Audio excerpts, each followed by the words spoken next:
Like the scene where he takes out one of the robbers who shoots all over the place and he fights with him and they struggle and they roll down the stairs. That was very fastly shot and complexly edited, and it was also very cohesive and clearly showed McKay managed to kill him by just being on top of him when they fell down, and it established how he started a rivalry with one of the robbers and gained his weapon, and also found out more about their motives. And of course the awesome scene where he shoots two of them by shooting one through the table and one hiding behind the other, which is a very original twist and showed how they weakened him more. And of course the awesome twist of him throwing a body out of the window and the car having to drive backwards while being shot at and totally totaled, which contained a lot of explosions and destructive and was fastly shot. But of course the best action scenes are them shooting at multiple cops and blowing an RV, which was very fast and showed how they had the upper hand on the police. McClane's throwing explosive down the elevator shafts leading to a large explosion, and the whole part where they shoot at him where he gets injured, which of course also causes him to think more about how much his wife means to him, where they shoot the entire place apart through windows, through computers, through desks, and which is also very fastly shot. Unpredictable sentence on the characters really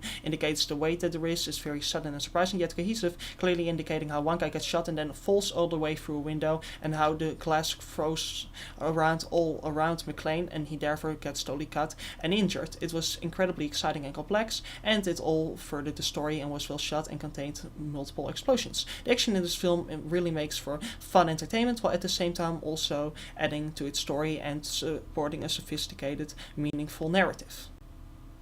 But the film is also a great suspenseful action film, which John McTiernan is of course fantastic at. He already did it with Predator and would later on after this do with The Hunt for Red October. It's incredibly tensionful, and it also just makes for incredibly tense situations beyond being exciting and being action-packed and explosion-filled. Like with him being in an elevator and looking a criminal straight in the eye through the bars of it, while he can't see him, and almost being shot through and having to go through the propeller blades on the roof. And the part where he jumps down with himself being attached to the fire hose, as they show that the metal holding only barely holds on to the building, and this foot is totally bloody and it touches the window and he barely gets any grip and he first has to shoot it. That also happened with me once, and that the guy tried to do it but he didn't know it was bulletproof glass.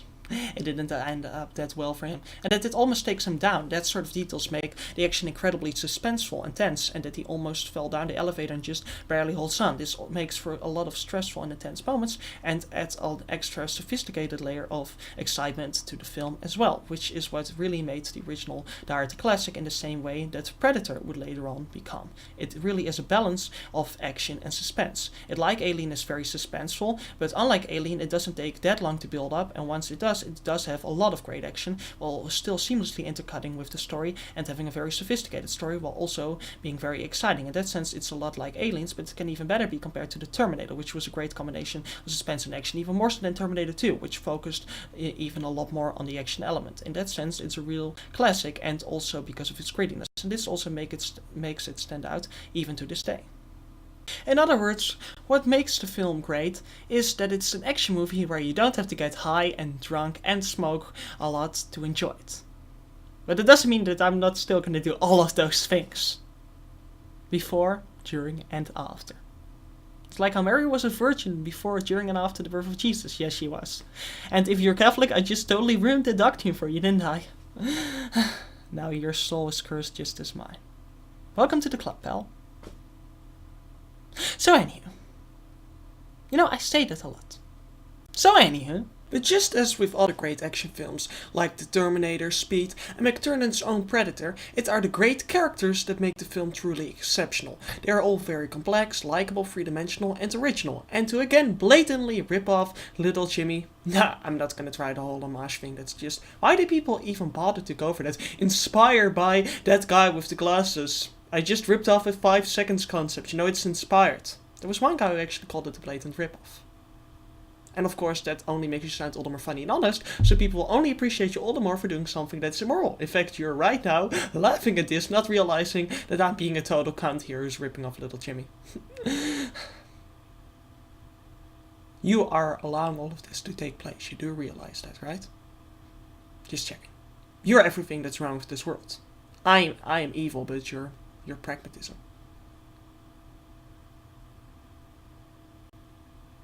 They all have detailed personalities that also influence the plot of the film. John McClane is a great protagonist. As he's courageous, uncompromising, polite, and open, he isn't stereotypically harsh, cold, or even dumb. He's inventive and also humorous, but can be serious and sensitive, as he is to Elle when discussing their family histories, so he is very likable and three-dimensional, but he is also stubborn, rebellious, blunt, cautious, closed-off, but also concerned, angry, but also merciful and sometimes emotional. He also really has a developed backstory. He's a New York cop and is used to the rough world of crime, and has a wife and kids, and is a loving father, but didn't want to go with his wife to Los Angeles, as he just wanted her not to further her career, to stay where he felt at home, and now he's distant to his wife and even unreliable for his kids, and is too possessive of his wife. He also has real character flaws, as he isn't just possessive, but also distant, condescending, and jealous. And he's also indecisive. He's mean to his wife, doesn't know if he's going to stay with her in Los Angeles, and if he will fix the relationship, thinks his wife is hurting their marriage, and is unsupportive. He also very originally hates himself for this, and argues with himself, as he kind of realizes he's in the wrong, yet can't help but be so whiny.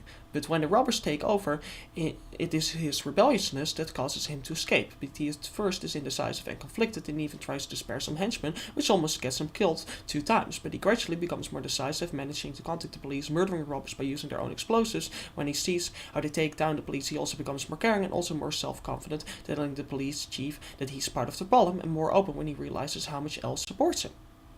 And more determined and more appreciative of his family, as he discusses them with Elle, and Elle talks about how much he cares of his wife and his first kid. And a really important point that made him more caring was that Alice told them that he was his friend to convince him to surrender, but that caused him to get killed, and he gets injured, and he realizes he should have been more supportive, and realizes how much he loves his wife, but also almost gives up. But Elle tells him he needs to live and be there for his wife, and tell her that herself, how much he cares for her, and be there for her, and live a happy life with her and his family. And then he jumps many stores to save her life, and even kills Han, and proudly introduces his wife to Elle, and takes off her romantic ride, focusing on her now. So he also has very human flaws, and indeed the character arc overcoming all of them. And he saves the people from the roof, as he is so unpragmatic, and kills all the robbers and refuses to give up, because he's courageous and tricks Han into revealing himself, as he is so cautious. This actually also happened to me once. All of it, by the way. My friend was killed, I got injured, and saved my marriage. Either that or I got high like Alice. I saved 30 people, though they did die in the train heist I orchestrated when I was in a bad mood later anyways. Well, you win some, you lose some. Elle is also one of the greatest supporting heroes ever, putting aside the fact that he's black and... What? That was cool in the 80s, right? I'm a little bit... Okay, maybe the 60s, I'm just very old-fashioned. Fine, I won't be a racist in this review. You just made me die inside. I hope you appreciate that.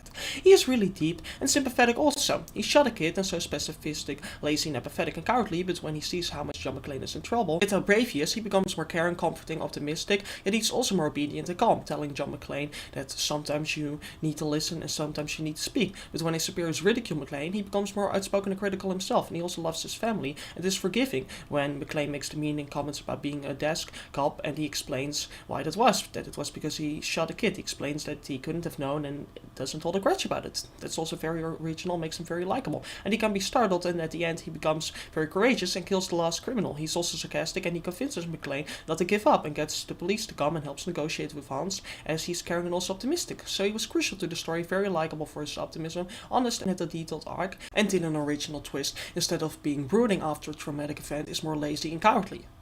Usually, it just causes people to become sex-obsessed, murdering assholes. And no, I'm not talking about myself. No. About my victims. I studied the effects for years. Some victimizers and criminals don't just return to the scene of the crime. They return to the person of the crime. And yet, for some reason, they don't get a restraining order for that, but they do when they just want a girlfriend to tell them why exactly they broke up with them. Is the police system inconsistent? Do you even have to ask yourself that? I was just created by God to show everything that's wrong with this political system. Maybe predestination is true. I'm God's means of showing everything that's wrong with this world. I have to say, personally, I don't think it's very fair. Because I actually enjoy being evil, so God created someone who's evil who gets to enjoy that. That's even worse than the Calvinist theology, where he at least punishes them for it. And that's bad, because Calvinism is a very cruel theology. And I know, this is a time to hate on Calvinism. Well, I'm sorry, but they believe that you can just be predestined to go to hell. Isn't it just a little bit... never mind. Also very interesting is his friendship with McClane, as he never meets him face to face till the end of the film, but grows to care about him as he's courageous and principalic and encourages him, even shares his past with him and stands up for him, and he's totally struck when he finally meets him. He forgot to say no homo though.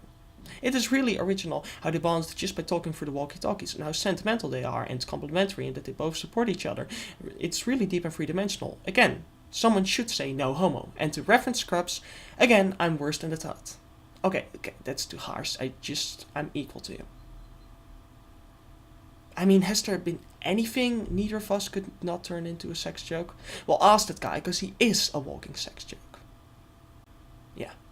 Holly is also a wonderful female lead. She's hardworking yet a loving mother, warm and playful, calm, also romantic, and loyal to her husband, and headstrong, also somewhat superficial, not using John's name, and can be frustrated and angry, yet she's also responsible, supporting the hostages, and she's so responsible she tries to convince Alice not to go to Hans. The romance between her and McClane is also really great. She's generous, complimentary, loyal, courageous, supportive and nurturing, but is also frustrated by how distant John is and superficial, not using his name. So she's flawed, but it is totally understandable and justified that John loves her, and as he is protective and courageous and loves his children, having bought them a large bear, and she finds his stubbornness cute as it makes him distinct and an individual, you can see why she loves him, especially as he grows and becomes proud of his wife and saves her and becomes warmer and really changes. And the romance is also McClane's weak point as she's captured and they both almost die, yet it is what keeps him motivated, so it's very crucial to the story and the themes of the film we will discuss later on. So it is a really deep and detailed romance. Although not on the level of the romances of The Abyss or The Terminator, it is certainly unequal to the romances in The Matrix, Ghostbusters, and even Blade Runner. And Alice is also a great character. He's arrogant, womanizing, naive, playful, jokey, yet dishonest, but also caring yet pragmatic. He also causes McClane to be more possessive of his wife as he was hitting on her, yet as he gets killed also causes McClane to become more appreciative. And Hans Kruger is also a fantastic villain. He's an intellectual, calm yet violent and manipulative, and he's the opposite of John McClane. He's more pragmatic, greedy, and also dishonest, but at the same time socially skilled and even not needlessly cruel. He's just willing to kill to get what he wants, as he's easy going about human life. He's arrogant where John is conflicted, and an euphoric leader. He's absolutistic, cautious, and condescending. He also has the really interesting backstory. He was a member of an extremist political movement, but he was expelled as he obviously cared too much for money. And a man too extreme for a Russian. Oh my god, that reference was actually and I interrupted it halfway, but I still got it. I mean, I got it for the first time. Still awesome. Also, his evil master plan made for a great story. He's violent enough to actually kill hostages and was capable of cutting off the whole building, creating an easy escape, disappearing and breaking several locks, and he's capable of stopping the police and manages to even injure John. And Arjal is, damn it, too supporting I mean, yay for equality rights.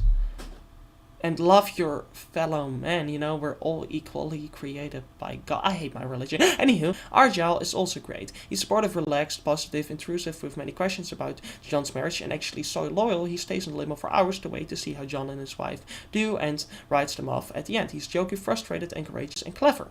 And because of this, crashes his limo, taking out one of the last criminals who wanted to escape with a lot of the money. And the whole cast performing all of the characters is also fantastic. To make a routine out of ripping off little Jimmy, there isn't a single weak cast member. All of them fit the roles perfectly. Bruce Willis really can be concerned and very vulnerable, and also sensitive, unlike the typical action star, and be comforting, courageous, and rebellious, and not underplay his warm side while also being angry and immature and have detailed but not too over-the-top facial expressions. And he can really sound rebellious and also blunt. And also, I'm not going to make any cheap Bruce Willis movie references. I'm over that. I'm not gonna do things like referencing The Sixth Sense, Pulp Fiction, Unbreakable, Fargo, or The Bonfire of Vanities.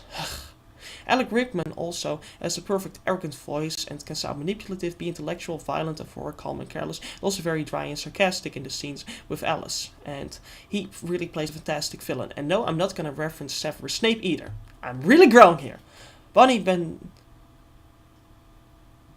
Bedelia?